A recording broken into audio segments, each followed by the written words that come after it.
ओम शांति। आज 19 दिसंबर 2023 बाबा के मधुर महावाक्य हैं।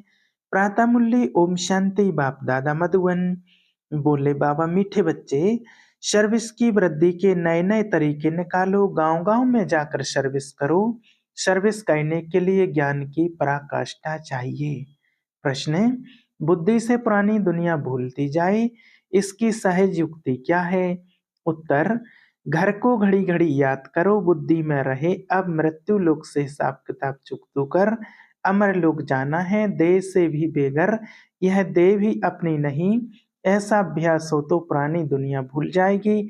इस पुरानी दुनिया में रहते अपनी परिपक्व अवस्था बनानी है। एक रस अवस्था के लिए मेहनत करनी है। गीत। माता ओ माता, तू सबकी भाग्य विधाता। ओम शांति। जगत अम्बा की महिमा भारत में बहुत है।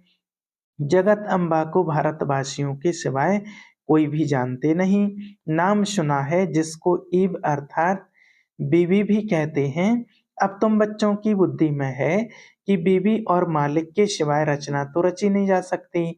जरूर जगत अम्बा को प्रकट होना पड़े, जरूर थी तब तो गायन करते हैं। भारत की महिमा बहुत है, स्वर्ग भी कहते हैं और यह भी जानते हैं कि भारत ही प्राचीन था, इसलिए जरूर हेवन होना चाहिए। यह तुम ईश्वरीय संतान बगैर कोई समझ ना सके। जिन्होंने कल पहले समझा है वही आते रहेंगे। प्रदर्शनी चलती है, समझते हैं कल पहले भी होगी।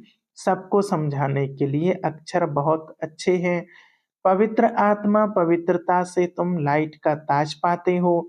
दूसरा पुण्यात्मा उसको कहा जाता है जो दान पुण्य करते हैं। उसको अंग्रेजी में फिलेंथ्रोपिस्ट भी कहा जाता है। पवित्र को वाइसलेस कहेंगे। अलग अलग अक्षर हैं। भारत में दान पुण्य होता है बहुत, परंतु अक्सर करके दान करते हैं गुरुओं को। अब उन्हें पवित्र आत्मा तो भल कहें, परंतु पुण्य आत्मा नहीं कह सकते। वह दान पुण्य नहीं करते हैं, वह तो दान पुण्य लेते हैं। तो इन सबसे बुद्धि युक्त टूटकर बाप से जुट जाए, इसके लिए बाप को समझना पड़ता है कि यह ठीक नहीं है। इन सब का उद्धार करने में आता हूँ। तुम ज्ञान सागर से निकली हुई ज्ञान गंगाएं हो।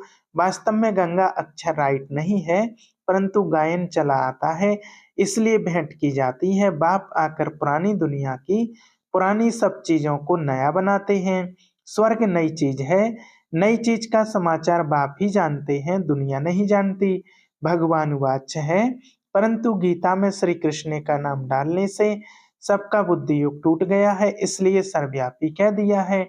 श्री कृष्ण के साथ बहुतों का बुद्धि योग है। जहां भी गीता का मान है तो जैसे श्री कृष्ण का मान है, वास्तव में बाप के महिमा की टोपी बच्चे के ऊपर आ गई है। यह भी ड्रामा में नूंद है। यह बाप आकर समझाते हैं।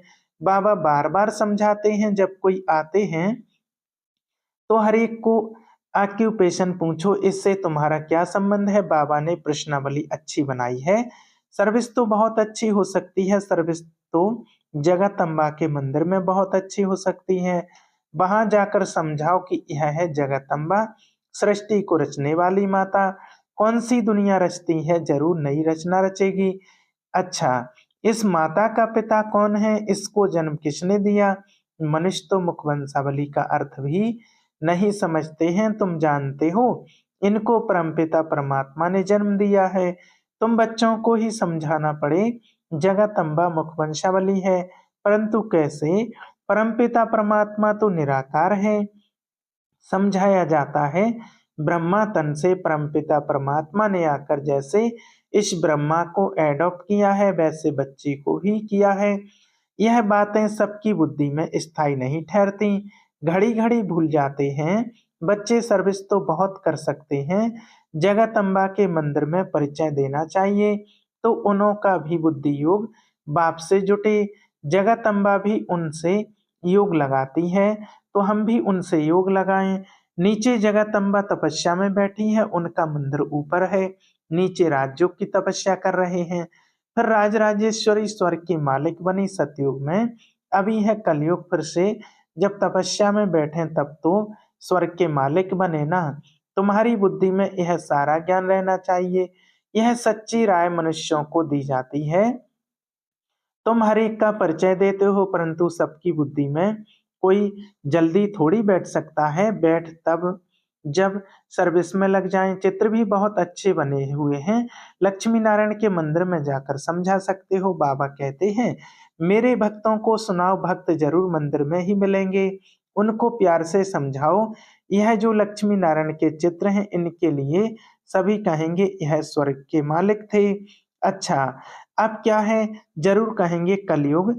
कलयुग में दुख ही दुख है, फिर इनको बादशाही कैसे मिली तुम जानते हो, तो सबको सुना सकते हो। एक को समझाएंगे तो सत्संग इकट्ठा हो जाएगा। फिर सब कहेंगे हमारे पास आओ, मंदिर में बड़ा मेला लगता है। राम के भी मंदिर में जाकर उनका एक्यूपेशन बता सकते हो। आहिस्ते आहिस्ते युक्ति से समझाना चाहिए। कई बच्चे लिखते भी हैं, बाबा हमने ऐसे ऐसे समझाया। एक को समझाने से फिर दूसरे निमंत्रण देते हैं। हमारे घर में भी 7 रोज भाषण चले तो अच्छा है, फिर वहां से और कोई निकलेगा, कोई भी निमंत्रण दे उनको ऐसा समझाना चाहिए जो छोड़े नहीं। भाषण करने से आसपास वाले मित्र संबंधी आदि भी इकट्ठे होंगे। ऐसे ही बुद्धि होती है, वृद्धि धीरे होती है। सेंटर पर इतने नहीं आ सकते हैं, यह अच्छी युक्ति है। ऐसी मेहनत करनी चाहिए। मेहनत करने का ढंग मुश्किल किसको आता है, ज्ञान की पराकाष्ठा चाहिए। बाबा कितनी दूर से हमको सिखाने आया है। अगर सर्विस नहीं करेंगे तो ऊंच पद कैसे पाएंगे। स्कूल में बच्चे बहुत अच्छे चमत्कारी होते हैं, उछलते रहते हैं, यह भी पढ़ाई है, यह वंडरफुल पढ़ाई है। इसमें बूढ़े जवान बच्चे सब पढ़ते हैं। गरीबों को और ही अच्छा चांस है। सन्यासी भी वास्तव में गरीब हैं। कितने बड़े बड़े धनवान मनुष्य अपने पास बुलाते हैं। सन्यासियों ने घर बार छोड़ा, बेघर हुए, कुछ भी उनके पास नहीं है। तुम भी अगर बेघर हो फिर प्रिंस बनते हो, वह भी बेघर हैं। इसमें पवित्रता की बात है। तुम्हारे पास और कुछ नहीं है, तुम देह को भी भूल जाते हो। देह सहित सब कुछ त्याग कर एक बाप के बनते हो। जितना एक बाप को याद करेंगे उतनी धारणा होगी, एक रस धारणा हो जाए, उसके लिए मेहनत चाहिए। हमको बाबा के पास जाना है, तो इस पुरानी दुनिया का ख्याल क्यों क्या रखें। जब तक परिपक्व अवस्था हो तब तक रहना। इस पुरानी दुनिया पुराने शरीर में है। अब तुम्हें गृहस्थ व्यवहार में रहकर पवित्र बनना है। इस मृत्यु लोक से हिसाब किताब चुकतू होता है। अब अमर लोक जाना है। घर को घड़ी घड़ी याद करने से पुरानी दुनिया भूलती जाएगी। बोलो, गीता में बाबा ने क्या कहा। भगवान को बाबा कहा जाता है। निराकार बाबा कहते हैं, मामेकम याद करो, योग अग्नि से तुम्हारे विकर्म विनाश होंगे। यह भगवान के महावाक्य हैं कि इस पुरानी दुनिया और पुरानी देह को भी छोड़ो, देही अभिमानी बनकर निरंतर बाबा को याद करो। भगवान है निराकार, आत्मा और शरीर लेकर टॉकी बनती है। बाबा तो गर्भ से जन्म नहीं लेते, उनका नाम एक ही शिव है। ब्रह्मा विष्णु शंकर को अपना सूक्ष्म शरीर है। यह है ही निराकार परमपिता परमात्मा, फिर उनका नाम है शिव। वही ज्ञान का सागर है। ब्रह्मा विष्णु शंकर को रचता नहीं कहेंगे, रचयिता एक ही निराकार को कहा जाता है।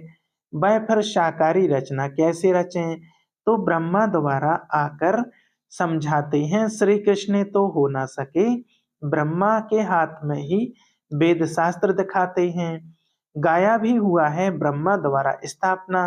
ब्रह्मा द्वारा सभी शास्त्रों का सार सुनाते हैं। निराकार सुनाते हैं साकार द्वारा। यह बातें अच्छी रीति धारण करनी पड़े। भगवानुवाच, मैं राजयोग सिखलाता हूँ। विनाश के पहले स्थापना भी जरूर चाहिए। पहले पहले है स्थापना, बड़ा ही क्लियर लिखते रहते हैं। ब्रह्मा द्वारा सूर्यवंशी घराने की स्थापना, लिखत में बड़ा अच्छा राज है। परंतु जबकि कोई मेहनत कर और सर्विस में लग जाए, सर्विस में लग जाने से फिर मजा आएगा। मम्मा बाबा को भी सर्विस में मजा आता है, बच्चों को भी सर्विस करनी है। मम्मा को तो मंदिर में नहीं ले जाएंगे, मम्मा की तो बड़ी महिमा है, बच्चों को तो जाना ही पड़े। बाबा कहते हैं वानप्रस्थियों के पास जाकर उन्होंने प्रश्न पूछो, फिर समझाओ कि कभी गीता अध्ययन की है। गीता का भगवान कौन है? भगवान तो एक ही निराकार होता है, साकार को भगवान नहीं कहेंगे, भगवान एक है। इसमें सर्विस का बहुत विचार सागर मंथन चलना चाहिए। प्रैक्टिस करनी है तो बाहर जाकर ट्रायल करनी चाहिए। जगदम्बा का दर्शन करने रोज जाते हैं, त्रिवेणी पर भी मनुष्य बहुत जाते हैं। वहां भी जाकर सर्विस करें, भाषण करें तो ढेर आकर इकट्ठे होंगे, निमंत्रण देते होंगे, हमारे पास आकर सत्संग करो। बाबा मम्मा तो कहाँ जा नहीं सकते, बच्चे जा सकते हैं। बंगाल में काली का मंदिर है, वहां भी बहुत सर्विस कर सकते हो। काली कौन है इस पर भाषण करो, परंतु हिम्मत चाहिए। बाबा जानते हैं कौन समझा सकते हैं। जिनमें दे अभिमान है वह क्या सर्विस कर सकेंगे। सर्विस का सबूत नहीं देते, सर्विस अगर पूरी नहीं की तो नाम बदनाम करेंगे। योगी में बल बड़ा अच्छा रहता है, समझाने के लिए पॉइंट बहुत देते रहते हैं, परंतु अच्छे अच्छे महारथी भी भूल जाते हैं। सर्विस तो बहुत है, इसको कहा जाता है बेहद की सर्विस, फिर वह मान भी बहुत पाते हैं। मुख्य है पवित्रता की बात, चलते चलते टूट पड़ते हैं। लौकिक बाप से कभी किसको ही निश्चय नहीं टूटता। यह बाबा के पास जन्म लेते हैं, ऐसे बाप को फिर घड़ी घड़ी भूल जाते हैं, क्योंकि विचित्र है। ऐसे बाप का चित्र नहीं है। बाप कहते हैं मुझे याद करो और तुम पवित्र बनो तो मेरे पास आ जाएंगे। आत्मा समझती है हमने ही 84 जन्मों का पार्ट बजाया है। आत्मा में पार्ट नूंदा हुआ है, शरीर में थोड़ी पार्ट है। इतनी छोटी सी आत्मा में कितना भारी पार्ट है। यह बुद्धि में कितना नशा रहना चाहिए। व्यवहार के साथ साथ यह सर्विस भी कर सकते हैं। माँ बाप तो कहाँ भी नहीं जाएंगे, बच्चे कहाँ भी जाकर सर्विस करते हैं। बच्चों को ही लकी स्टार्स कहा जाता है। अच्छा, मीठे मीठे ज्ञान लक्की सितारों को माता पिता बाप दादा का याद प्यार और गुड मॉर्निंग। रूहानी बाप की रूहानी बच्चों को नमस्ते। हम रूहानी बच्चों की रूहानी बाप दादा को याद प्यार और गुड मॉर्निंग, नमस्ते, शुक्रिया बाबा, शुक्रिया। धारणा के लिए मुख्य सार, पहला पॉइंट, दे अभिमान छोड़ सर्विस करनी है। विचार सागर मंथन कर बेहद की सर्विस का सबूत देना है। दूसरा, इस मृत्यु लोक से पुराने सब हिसाब किताब चुकतू करने हैं। पुरानी देह और पुरानी दुनिया को बुद्धि से भूलते जाना है। वरदान, एक की स्मृति द्वारा एक रस स्थिति बनाने वाले ऊंच पद के अधिकारी भव। एक रस स्थिति बनाने के लिए सदा एक की स्मृति में स्थित रहो। अगर एक के बजाय दूसरा कोई भी याद आया तो एक रस के बजाय बहुरस स्थिति हो जाएगी। जिस समय और कोई रस आकर्षित करता है, उसी समय यदि आपका अंतिम समय आ जाए तो ऊंच पद नहीं मिल सकता। इसलिए हर सेकंड अटेंशन रखो, सदैव एक का पाठ पक्का हो। एक बाप एक ही संगम का समय है और एक रस स्थिति में रहना है तो ऊंच पद का अधिकार मिल जाएगा। स्लोगन, शुद्ध संकल्पों का भोजन स्वीकार करने वाले ही सच्चे सच्चे वैष्णव हैं। अच्छा, ओम शांति।